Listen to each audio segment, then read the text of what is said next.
Have you ever heard the story that George Washington had wooden teeth? Well, here's the real shock. He didn't. And the truth behind his dentures is stranger, darker, and far more human than the myth. This isn't just a correction, it's a mystery. Because if Washington never had wooden teeth, why did we all grow up believing he did? What caused generations of teachers, textbooks, and storytellers to repeat it? Today we're breaking down the truth using three simple pieces. The myth is false, but the truth is far more bizarre. Washington's dentures were made of hippopotamus ivory, metal springs, horse teeth, and even human teeth purchased from enslaved people. Not wooden, not close, but something far more complicated.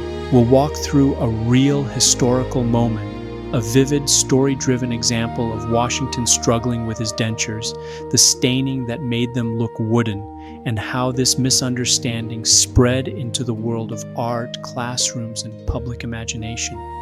By the end, you'll understand not just the dental truth, but why myths like this survive, because simple stories beat uncomfortable realities. Welcome to Strange Smiles, the weird history of dentistry. Let's bite into the truth. Let's begin with the part that confuses everyone. Where did the wooden teeth idea even come from? Picture Washington adjusting his dentures, heavy ivory soaked for years in tobacco, wine, and medicinal mixtures. Ivory absorbs stain. It turns brown, patchy, and grain-like. Artists noticed that his jaw bulged and his lips pressed unnaturally tight. To hide it, they painted his mouth in shadow. Generations later, people looked at those portraits and concluded, hey, is that wood? Teachers simplified it, parents repeated it, cartoons animated it, and so the myth grew stronger than the truth. Washington's lifelong dental issues made him the perfect target for a myth because the truth was already painful. Here's the true background. George Washington suffered from terrible dental problems throughout his life. And no, this wasn't from sugar. It likely came from genetic susceptibility, frequent illnesses, harsh 18th century medical treatments, mercury-based medicines. Yes, mercury disrupts dental health.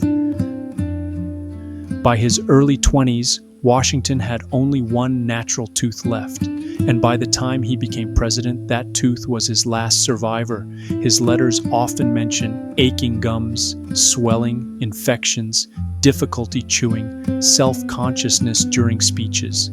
Washington was obsessed with his dental condition, not out of vanity, but because early dentures were painful, bulky, and constantly malfunctioning. This is where the truth replaces the myth completely. Washington's dentures were a combination of hippopotamus ivory, human teeth, including those bought from enslaved people, animal teeth, metal springs and wires, not wood, not ever wood. And because ivory stains, people confuse the appearance with wood, the very misunderstanding at the heart of our example. The result? Washington's dentures were heavy, awkward, and painful, and they distorted the shape of his face, which is why in portraits he often looks stern, stiff, and slightly swollen. Washington's dentures weren't just uncomfortable, they were a constant medical burden. We know this because he wrote letters begging for dental adjustments, requests for more liquids because chewing was difficult, comments about bleeding gums, frustration about the pain during public addresses. He carried dental tools with him during travel. His diaries show he routinely visited renowned dentists, including French and American specialists. His dentures influenced how he spoke, what he ate, how he posed in portraits, even his temperament at times. Imagine giving an inaugural speech with metal springs forcing your jaw open, while ivory teeth grind into bleeding gums. That was Washington's daily reality. By 1796, Washington had just one natural tooth left. His dentist saved it, mounted it in a small decorative case, and it remains preserved to this day. It's one of the most unusual presidential artifacts in history. The denture that housed this single tooth was awkwardly designed to anchor around it, making his final years even more uncomfortable. So, what's the lesson behind this strange legend? Lesson number 1. Myths survive because they're simple. Wooden teeth is easier to explain than ivory stained brown by tobacco, wine, and centuries of retelling. Lesson number 2.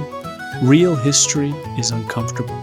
The inclusion of human teeth, especially those purchased from enslaved people, reveals an ethical truth America rarely discusses. Lesson number 3. Washington was human. He wasn't a flawless icon. He struggled, suffered, adapted, and hid his pain behind tight lips and formal portraits. The truth isn't wooden, it's far more human.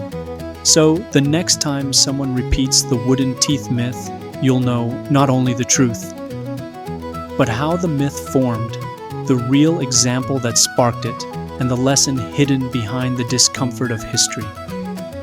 If you loved uncovering the weirdest dental myths ever told, like and subscribe to Strange Smiles, the weird history of dentistry, for more stories that make history unforgettable, one tooth at a time.